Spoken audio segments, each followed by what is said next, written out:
নমস্কার বন্ধুরা, আপনারা দেখছেন ভারত রেশন। আপনাদের সঙ্গে রয়েছি আমি অমিত। বন্ধুরা, বাংলাদেশে বর্তমানে খেলা শুরু হয়ে গিয়েছে।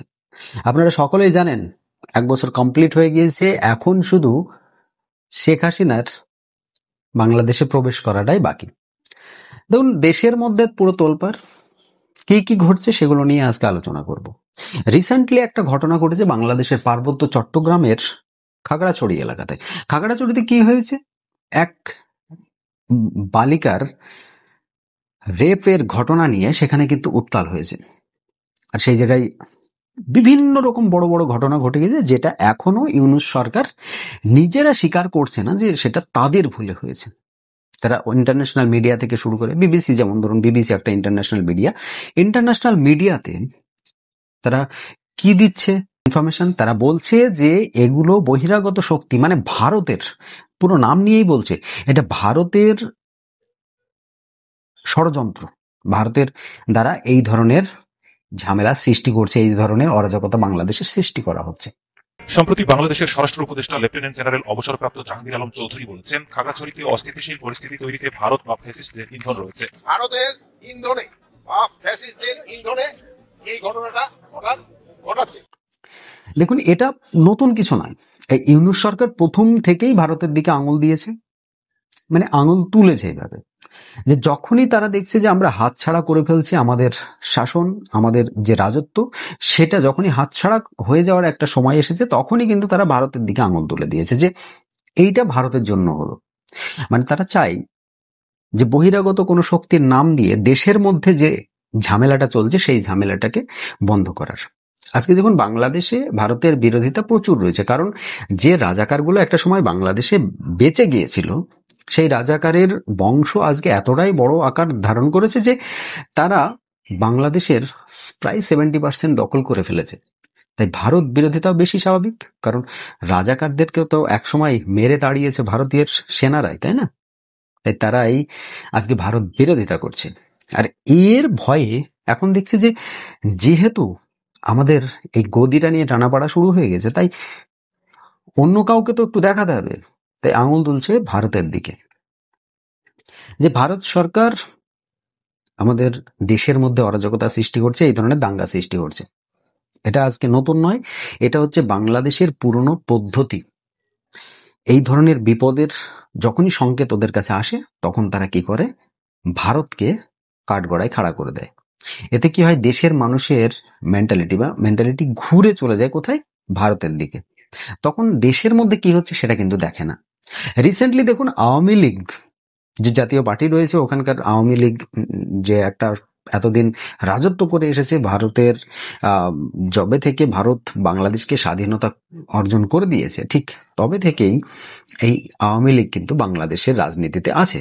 আর সেই রাজনীতিক পার্টিটাকে রিসেন্টলি যে জুলাই অভ্যুত্থান ওদের হয়েছে আর কি, সেই অভ্যুত্থানের পরে কি করলো? আওয়ামী লীগকে ব্যান করে দেওয়া হলো। এখন এই কথাটাই রিটার্ন ঘুরে আসছে যে আওয়ামী লীগকে ব্যান করা হচ্ছে কেন? আর তাতে অ্যান্সার কি আসছে? ওখানকার যে ইলেকশন কমিশন, যাকে আর কি ইলেকশন রিসেন্টলি তো জানুয়ারি ফেব্রুয়ারির মধ্যে ইলেকশন হবে বলে একটা অ্যানাউন্স করা হয়েছে। ডক্টর মোহাম্মদ ইউনূস, বাংলাদেশের বর্তমানে যে অন্তর্বর্তীকালীন সরকারের প্রধান উপদেষ্টা ডক্টর মোহাম্মদ ইউনূস, তার তরফ থেকে যে জানুয়ারি বা ফেব্রুয়ারির মধ্যে ইলেকশন হবে। তো সেই ইলেকশন কমিশনের তরফ থেকে কি বলা হচ্ছে যে আমরা আওয়ামী লীগকে সম্পূর্ণভাবে ব্যান করিনি, আমরা আংশিকভাবে ব্যান করেছিলাম। এতে কি হবে? আওয়ামী লীগের যে সমস্ত নেতা কর্মীদের নামে বিভিন্ন রকমের যে অভিযোগ রয়েছে, তাদের কি করতে হবে? তাদেরকে ধরার পরে, তাদের বিচার করার পরে আওয়ামী লীগ কিন্তু আরামসে আবার আগের মতো একটা রাজনৈতিক পার্টি হতে পারে, বা তাদেরকে বাদ দিয়ে আওয়ামী লীগ চালানো যেতে পারে। কথা কিন্তু ঘুরে গেল, আর এখানেই হয়ে গেল সবচাইতে বড় ব্যাপার। এখন আওয়ামী লীগের যে সমস্ত কর্মকর্তা যারা রয়েছে, এখন ঢাকায়, বাংলাদেশের রাজধানী ঢাকাতে সম্পূর্ণভাবে বিক্ষোভ মিছিল চালাচ্ছে। আর এটা কিন্তু খুব সহজ হবে না। একটা দিন এই আওয়ামী লীগের যারা নেতাকর্মী ছিল, যাদেরকে মেরে শেষ করা হচ্ছিল, আর যারা চুপ করেছিল, তারা একটাই কথা বারবার বলছিল, সাধারণ মানুষরা বিশেষ করে, যে যেদিন আওয়ামী লীগ দেশে আসবে সেদিন কিন্তু এই বাকি যারা রয়েছে তারা আর পালিয়ে ফের পাবে না। দেখুন, আজকে বাংলাদেশের টপিক নিয়েই কথা বলছি আমি। এখানে ভারতের যে কৃতিত্ব, ভারতের ক্রেডিট কোনটা, সেটাও আমি লাস্টে বলবো। দেখুন, শেখ হাসিনা ভারতে পালিয়ে আসে বা বাধ্য হয় চলে আসার, বা তাকে পাঠিয়ে দেওয়া হয় ভারতে। এর জন্য ভারত সরকার প্রথম থেকেই টার্গেট নিয়েছে যে বাংলাদেশকে শান্ত করতে হবে। আর শান্ত করতে হলে কি করতে হবে? বাংলাদেশে ইলেকশন করাতে হবে। আর ইলেকশন করাতে হলে ন্যায্যভাবে ইলেকশন করাতে হবে। এমন নয় যে তুমি যে রাজনৈতিক পার্টিরা বাংলাদেশের সবচাইতে বড় তাকে বাদ দিয়ে ইলেকশন তুমি করতে পারবে না। আর এটাই কিন্তু ভারত সরকার প্রথম থেকে জোর দিয়েছিল এই ডক্টর মোহাম্মদ ইউনূসের অন্তর্বর্তীকালীন সরকারকে। কি বলা হয়েছিল? যে ভারত কোনো সময়ের জন্য বাংলাদেশের সঙ্গে সম্পর্ক রাখবে না যতদিন না বাংলাদেশে কোনো রাজনৈতিক নির্বাচিত কোনো পার্টি আসছে। বলা হচ্ছে না যে আওয়ামী লীগ আসবে, বলা হচ্ছে না যে বিএনপি আসবে, বলা হচ্ছে না যে জামাত আসবে।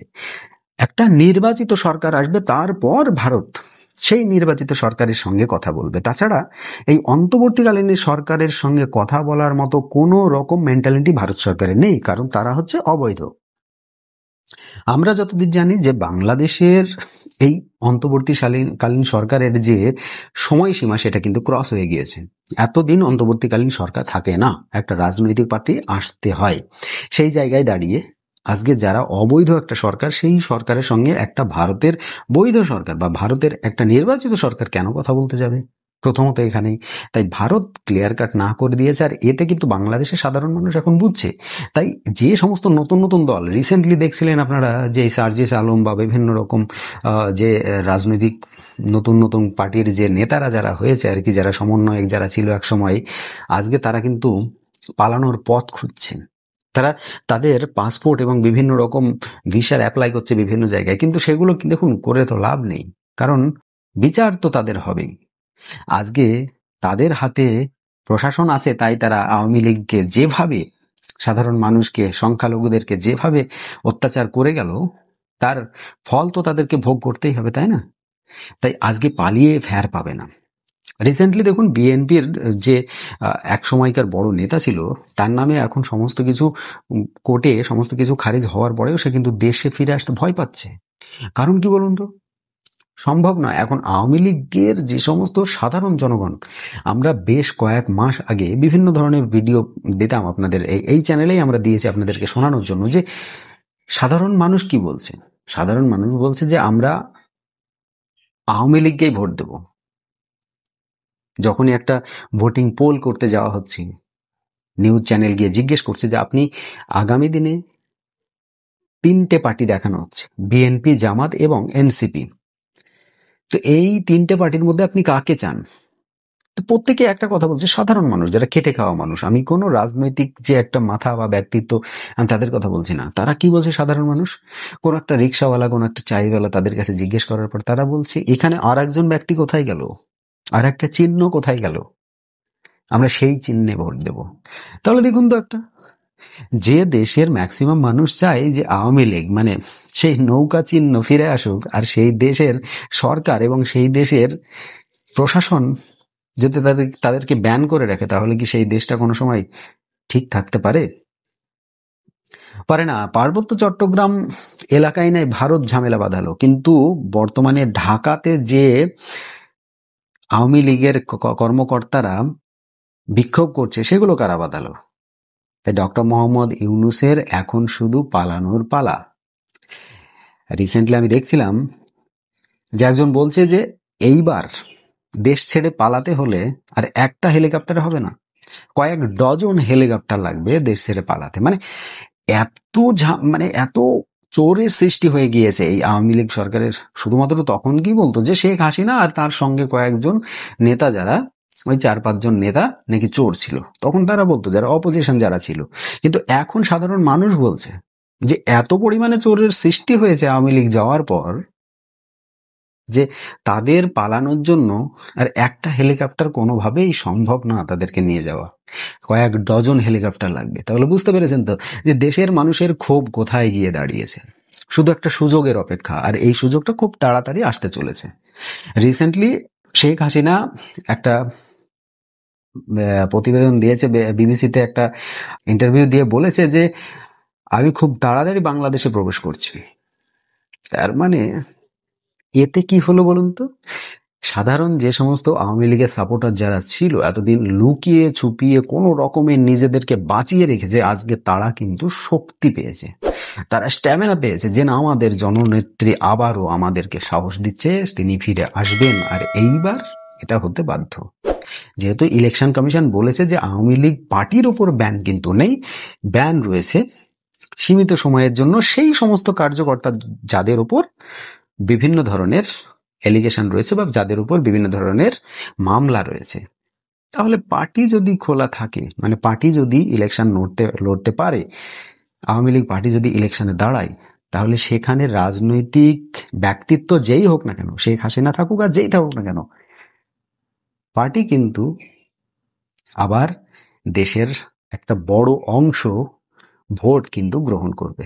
এটা আমরা এখান থেকে বুঝতে পারছি। আর এই ভয়েই কিন্তু ডক্টর মোহাম্মদ ইউনূস এখন দেশের যে ঝামেলা সেটাকে বাইপাস করার জন্য ভারতের দিকে আঙুল তুলে দিচ্ছে, যে ভারত এটা করলো, এতে কি হবে? সাধারণ মানুষ খেপে যাবে, গিয়ে ভারতকে বিভিন্ন রকম গালাগালি দেবে, নিজের দেশে যা যা ঘটছে সেগুলো ভুলে যাবে।